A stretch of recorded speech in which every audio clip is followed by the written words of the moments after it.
शुक्लाम्बरधरं विष्णुं शशिवर्णं चतुर्भुजं प्रसन्नवदनं ध्यायेत् सर्वविघ्नोपशान्तये अगजाननपद्मार्कं गजाननमहर्निशम् अनेकदं तं भक्तानां एकदं तमुपास्महे वक्रतुण्डमहाकाय कोटिसूर्यसमप्रभा निर्विघ्नं कुरु मे देव सर्वकार्येषु सर्वदा मनोजवं मारुततुल्यवेगं जितेन्द्रियं बुद्धिमतां वरिष्ठं वातात्मजं वानरयोधमुख्यं श्रीरामदूतं शिरसा नमामि कूजन्तं राम रामेति मधुरं मधुराक्षरम् आरुह्य कविताशाखां वन्दे वाल्मीकिकोकिलं नारायणसमारम्भां व्यासशङ्करमध्यमाम् अस्मदाचार्यपर्यन्तां वन्दे गुरुपरम्पराम् गुरुर्ब्रह्मा गुरुर्विष्णुः गुरुर्देवो महेश्वरः गुरुर्साक्षात् परं ब्रह्म तस्मै శ్రీ గురవే నమః.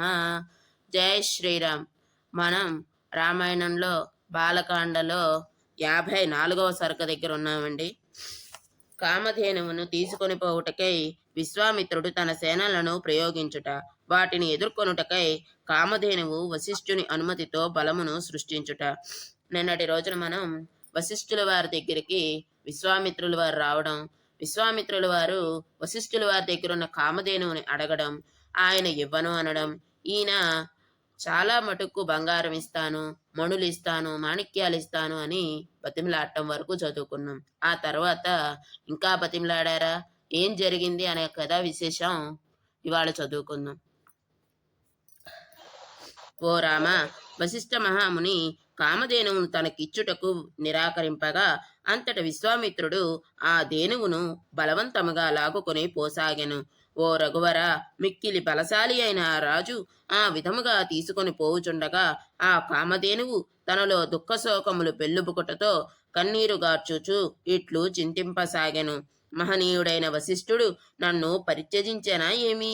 మిక్కిలి దుఃఖితనై దైన్యమునకు లోనైన నన్ను ఈ రాజభటులు బలవంతముగా ఈడ్చుకొని పోవుచున్నారు. ఈ ధర్మాత్ముని మిక్కిలి భక్తితో సేవించుచుంటిని. ఈయనకు నాపై గల ప్రీతి అపారము. నేను నిరపరాధను. అయినను పవిత్రాత్ముడైన ఈ మహర్షి నన్ను త్యజించుచున్నాడు. నేను చేసిన దోషమేమి? ఇట్లు చింతించుచు ఆ ధేనువు మాటిమాటికి నిట్టూర్పులు విడుచుచుండెను.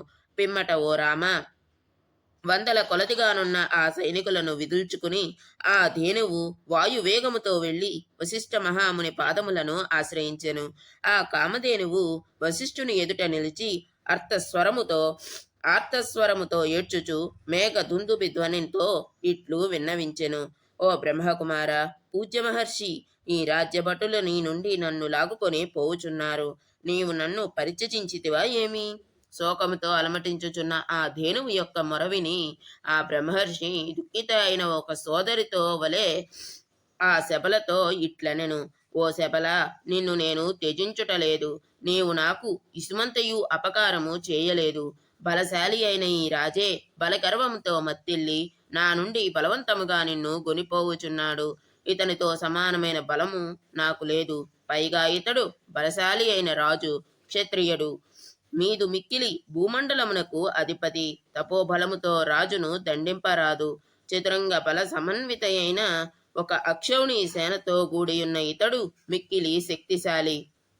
వశిష్ఠుని మాటల ఆంతర్యమును గ్రహించి ఆ కామధేనువు తేజోమూర్తి అయిన బ్రహ్మర్షితో సవినయముగా ఇట్లనను. ఓ బ్రహ్మర్షి, నిజముగా క్షత్రియుని బలమే కాదు, బ్రాహ్మణుని బలమే బలము. అది మిక్కిలి గొప్పది, అది దివ్యమైనది, క్షత్రియ బలము కంటే మిన్నయైనది. విశ్వామిత్రుడు మహావీరుడే కాదనను, కాని నీ తపశ్శక్తి తిరుగులేనిది. సాటిలేని బలశాలివైన నీ ముందు అతడు బలహీనుడే. ఓ మహాత్మ, నీ బ్రహ్మ బలము నన్ను పరిపుష్టమునర్చినది. నాకు ఆజ్ఞనిమ్ము. ఆ దురాత్ముని బల గర్వమును నేను చిత్తు చేసెదను. ఓ రామ, కామధేనువు ఇట్లు పలుకగా మహాయశస్వి అయిన వశిష్ఠుడు శత్రు బలములను రూపుమాపగల సైన్యమును సృష్టింపుము అని ఆదేశించెను. ఆ మహర్షి ఆదేశమును పాటించి ఆ దివ్యధేనువు సైన్యమును సృజించెను.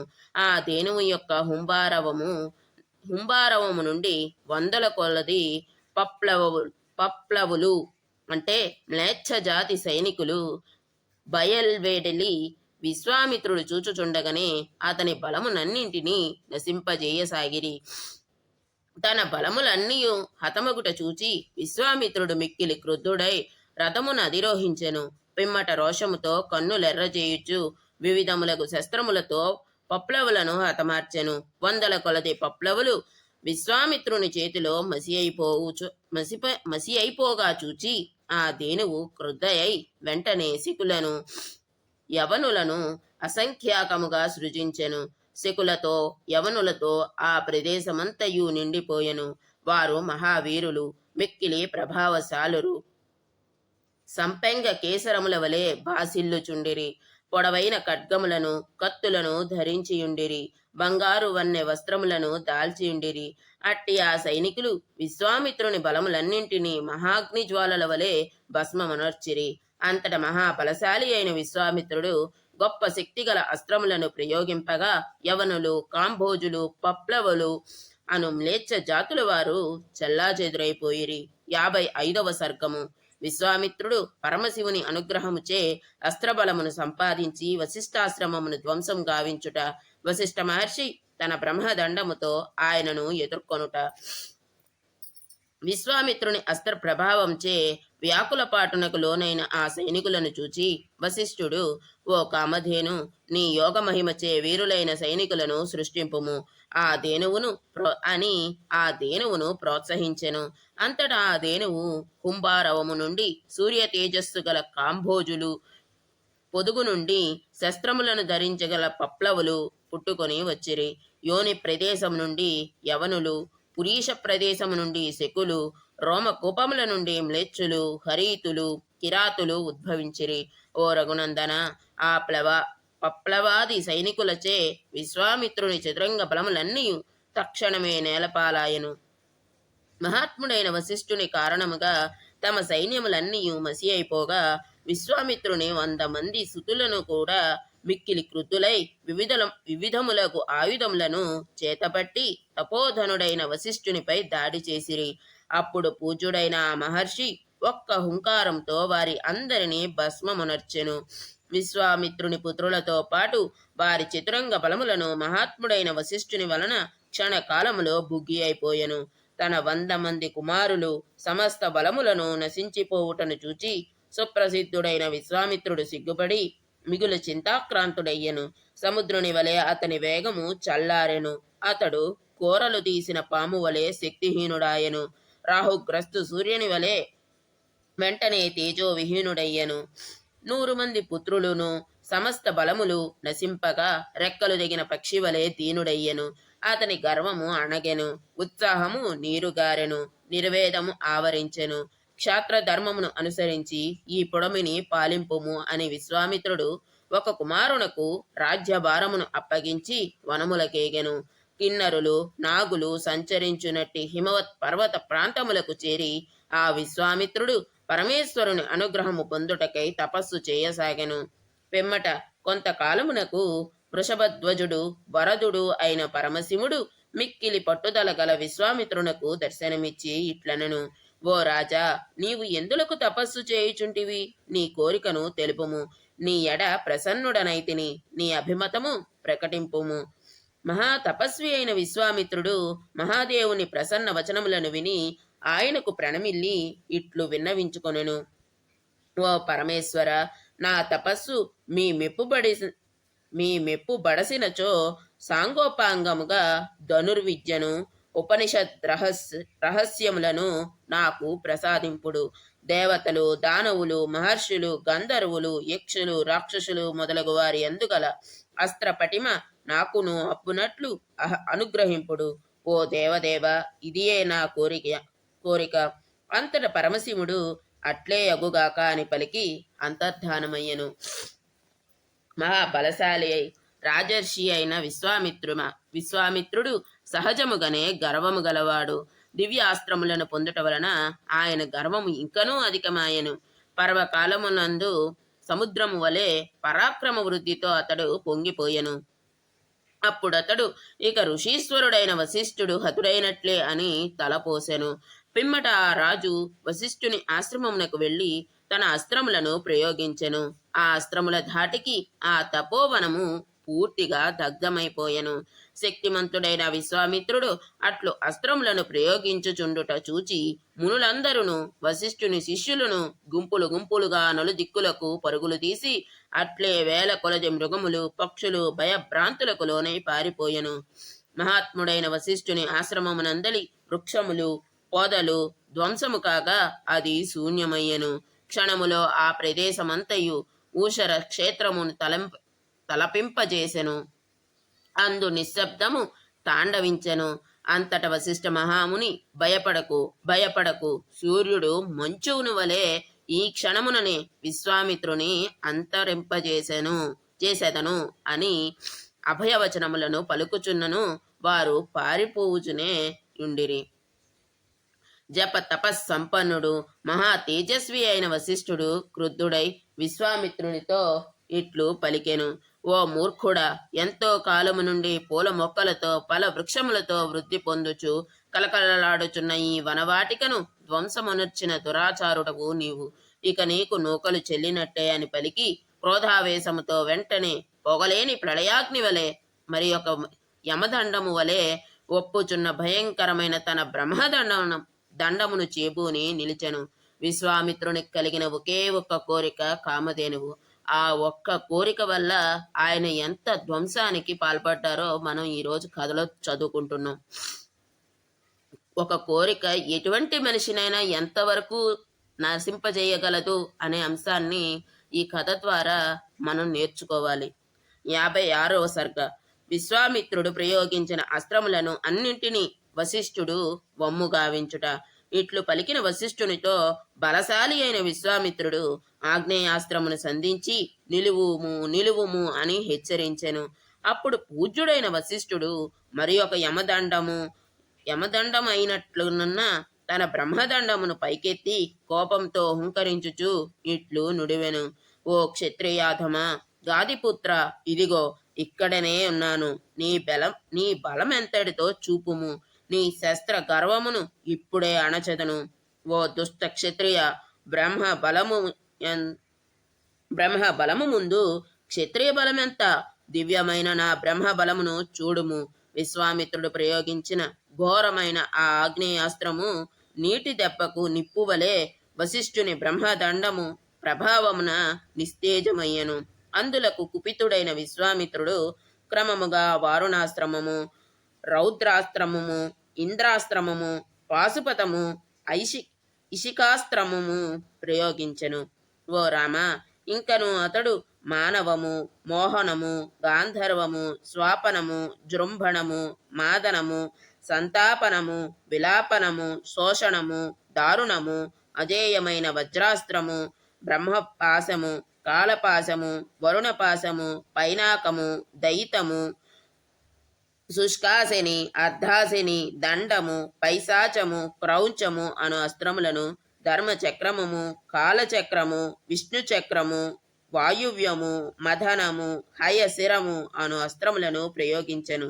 ఇంకను కంకాళము, ముసలము అని శక్తి ద్వయమును, వైద్యాధర మహాస్త్రమును, దారుణమైన కాలాస్త్రము, ఘోరమైన త్రిశూలాస్త్రము, కాపాలము, కంకణము మొదలగు సర్వ అస్త్రములను జపనిష్ఠా గరిష్ఠుడైన వశిష్ఠ మహర్షిపై ప్రయోగించెను. బ్రహ్మపుత్రుడైన వశిష్ఠ మహాముని యొక్క దడ్డము ఆ అస్త్రముల అన్నింటినీ అద్భుతావాహముగా కబళించి వేశాను. ఆ అస్త్రములన్నీ వమ్మైపోగా అప్పుడు విశ్వామిత్రుడు బ్రహ్మాస్త్రమును ప్రయోగించెను. ఆ బ్రహ్మాస్త్ర విజృంభణమును చూసి అగ్ని మొదలగు దేవతలు, దేవర్షులు, గంధర్వులు, నాగులు మొదలగు వారు భయభ్రాంతులైరి. ఇంకను ముల్లోకములను మిక్కిలి భయంతో వణికిపోయెను. ఓ రాఘవ, వశిష్ఠ మహర్షి తన బ్రహ్మ తేజ ప్రభావమున మిక్కిలి భయంకరమైన ఆ బ్రహ్మాస్త్రమును కూడా బ్రహ్మదండముచే నిర్వీర్యమునర్చెను. అంతట బ్రహ్మాస్త్రమును కబళించుచున్న మహాత్ముడైన వశిష్ఠుని రౌద్రరూపము చూడశక్యముగానిదై స్మరించినంత మాత్రమున భయమును గొల్పునదై ముల్లోకములను మూర్ఛిల్లజేయుచుండెను.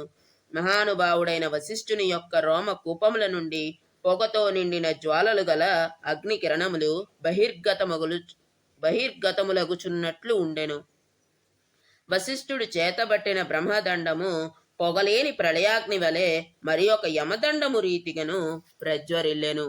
అనంతరము తపోధనుడైన వశిష్ఠుని స్తుతించుచు మునీశ్వర్లు ఇట్లు పలికిరి: ఓ బ్రహ్మర్షి, నీ బలము అమోఘము. నీ మహిమతో ఈ బ్రహ్మాస్త్ర తేజమును ఉపశమింపజేయుము. ఓ పూజ్యుడా, మహా తపస్శాలి అయిన విశ్వామిత్రుని నిగ్రహించితివి. ఓ జపశ్రేష్ఠ, శాంతింపుము, ప్రసన్నుడవగుము, లోకముల బాధలను తొలగింపుము. మునులు ఇట్లు వేడుకొనగా మహా తపస్వియు తేజశాలియు అయిన వశిష్ఠుడు ప్రశాంత చిత్తుడాయను. వశిష్ఠుని చేతిలో ఓటమి పాలైన విశ్వామిత్రుడు నిట్టూర్చుతూ ఇట్లు పలికెను: క్షత్రియ బలము కూడా ఒక బలమా? బ్రహ్మ తేజో బలమే నిజమైన బలము. ఒకే ఒక్క బ్రహ్మదండము నా అస్త్రములన్నింటినీ వమ్ముగావించినది. ఇప్పుడు నాకు నిజమైన బలమేదో తేట తెల్లమైనది. బ్రహ్మత్వమును పొందుటకై క్షత్రియ రోషమును పరిత్యజించి మనస్సును ఇంద్రియములను నిగ్రహించి తీవ్రముగా తపస్సును చేసేదను. 57వ సర్గము.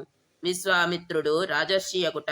త్రిశంకు మహారాజు సశరీర స్వర్గ ప్రాప్తికై వశిష్ఠ మహర్షిని ప్రార్థించుట, అందులకు ఆయన నిరాకరించుట, పిదప ఆ రాజు ఆయన కుమారులను అభ్యర్థించుట. ఇది 57వ సర్గము.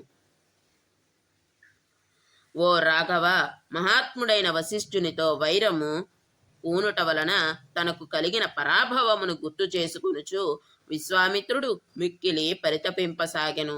పిదప అతడు పదే పదే నిట్టూర్చుచు పట్టమహిషితో కూడి దక్షిణ దిశకు వెళ్లి ఫలమూలములను మాత్రమే ఆహారముగా కొనుచు ఇంద్రియ నిగ్రహంతో మిక్కిలి తీవ్రమైన తపస్సును ఆచరించెను.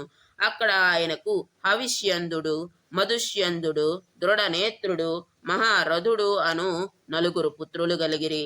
వారు సత్యవచనులు, ధర్మపరాయణులు. అతడు 1000 సంవత్సరములు తీవ్రముగా తపస్సునర్చిన పిమ్మట సృష్టికర్త అయిన బ్రహ్మ ప్రత్యక్షమై మహా తపస్వి అయిన విశ్వామిత్రునితో ఇట్లు నుడివెను: ఓ కౌశిక, నీవు నీ తపశ్శక్తిచే రాజర్షుల పొందెడి లోకములను జయించితివి. నీవు ఆచరించిన ఈ తపశ్చర్యను బట్టి నిన్ను రాజర్షిగా గుర్తించుచున్నాను. లోకములను సృష్టించువాడును మహా తేజస్వి అయిన బ్రహ్మదేవుడు ఇట్లు పలికిన పిదప తన సత్యలోకమునకు వెళ్ళెను. ఆయన వెంట వచ్చిన దేవతలను దివికేగిరి. విశ్వామిత్రుడు బ్రహ్మవచనములను విని సిగ్గుతో తల ఉంచుకొనెను. మరియు తీవ్రమైన దుఃఖమునకు లోనై కోపంతో ఇట్లనుకొనెను: నేనెంతటి తీవ్రమైన తపస్సునర్చినను సమస్త దేవతలను, ఋషీశ్వరులను నన్ను రాజర్షిగా మాత్రమే గుర్తించిరి. నా తపస్సునకు తగిన ఫలితము దక్కలేదనియే తలంతును. ఓ రామ, మహా తపస్వి అయిన విశ్వామిత్రుడు ఇట్లు తలపోసి మునిపటి కంటేయు తీవ్రముగా తపస్సు చేయనారంభించెను. ఇదే కాలమున ఇక్ష్వాకు వంశ ప్రముఖుడైన త్రిశంకు మహారాజు వర్ధిల్లుచుండెను.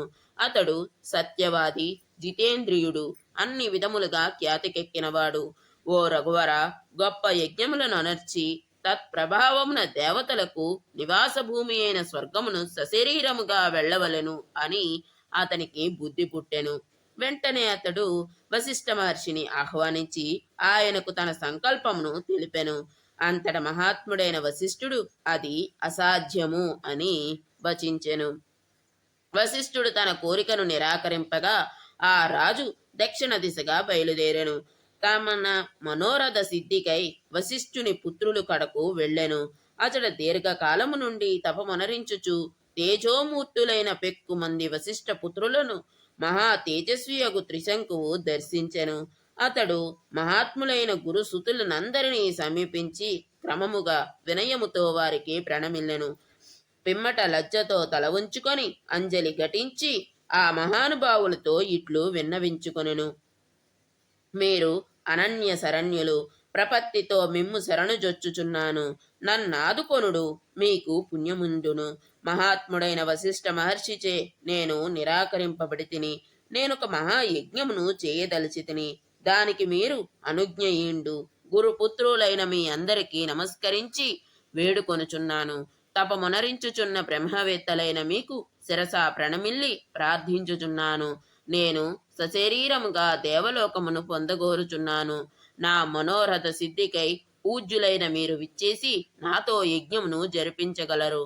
ఓ తపోధనులారా, ఈ విషయమున వశిష్ఠముని చేత నేను తిరస్కరింపబడి తిని యజ్ఞ కార్యసిద్ధికై గురుపుత్రులైన మిమ్ములను ఆశ్రయించుట తప్ప నాకు మరి ఒక మార్గము కనిపించుటలేదు.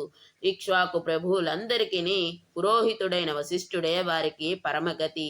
విద్వాంసులైన పురోహితులు రాజులు సర్వదా ఉద్ధరించుచుందురు. మీరు వశిష్ఠుని అంతటి వారు, అందువలన పూజ్యులైన మీరే మాకు రక్షకులు.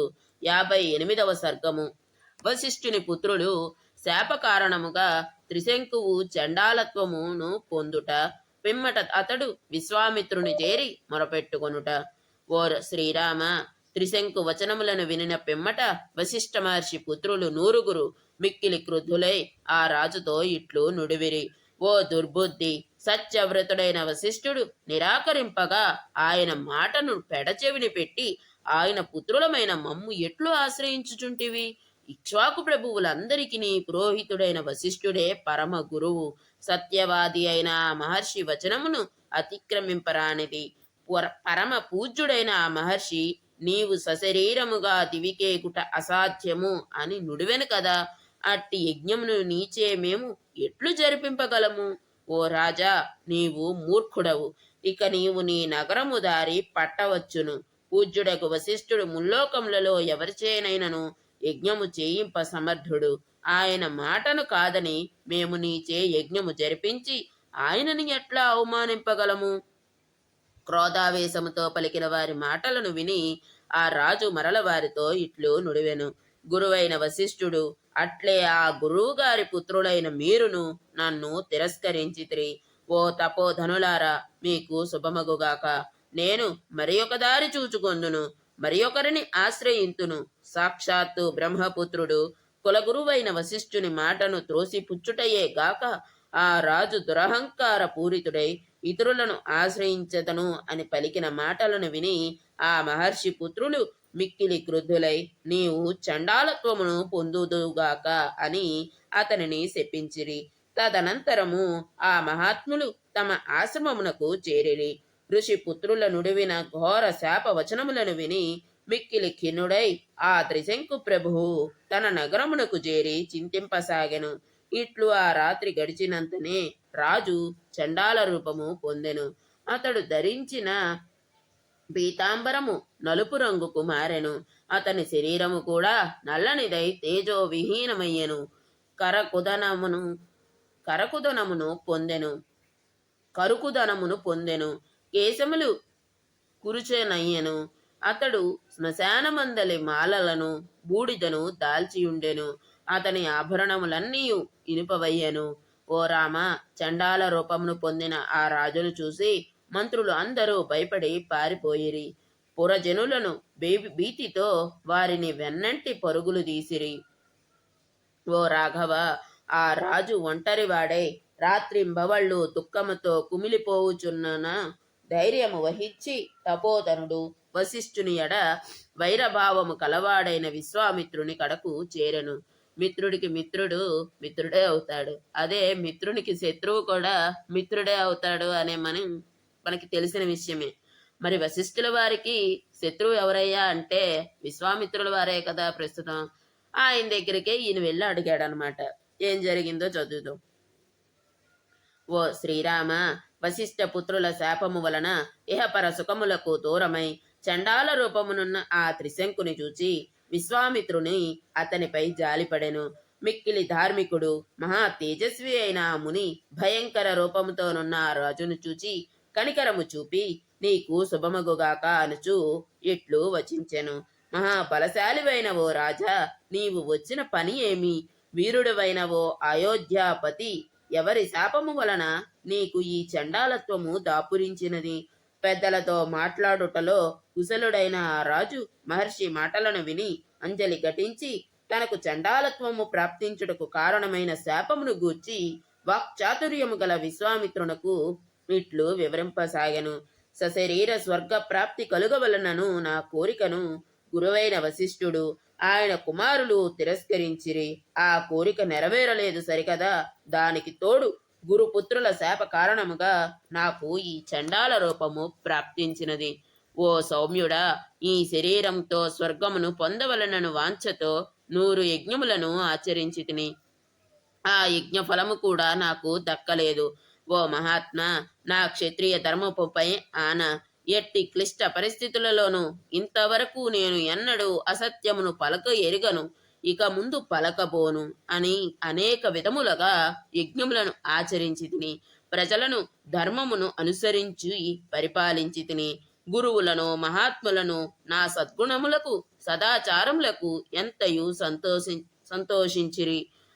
ఓ మునీశ్వర, ధర్మ మార్గమున సంచరించుచు నేను యజ్ఞము చేయు సంకల్పించి తిని అందులకు వారు సుముఖత చూపలేదు.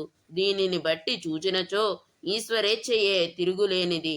దాని ముందు పురుష ప్రయత్నము తలవంచవలసినదే. సమస్తము దైవాధీనమే. ఇహపర సుఖములన్నింటికీ దైవమే శరణ్యము అని తెలియచున్నది. నేను మిక్కిలి ఆర్తుడను, దురదృష్టవంతుడను. నాకు దైవము అనుకూలముగా నట్లు చేయుటకు మీరే సమర్థులు. మీకు పుణ్యముండును. ఇంకా నేను ఇతరులను ఎవ్వరిని ఆశ్రయింపను. మీరు తప్ప నన్ను ఆదుకొనగలవారు ఎవ్వరూ లేరు. నా ఎడ అనుగ్రహమును చూపి దైవమును నాకు అనుకూలముగా చేయుటకు, అనగా నా అదృష్టమును పండించుటకు మీరే తగదురు. ఈ విధంగా త్రిశంకు మహర్షి, త్రిశంకురాజు మన విశ్వామిత్రుల వారి వద్దకు వెళ్ళిన కథా విశేషాన్ని మనం చదువుకున్నాం. ఆయన సశరీరంగా ఆ రాజుగారిని స్వర్గానికి పంపారా లేదా అనే కథా విశేషాన్ని మనం రేపు చదువుకుందాం. సర్వం శ్రీ రామచంద్రమూర్తి పాదారవిందార్పణమస్తు. స్వస్తి.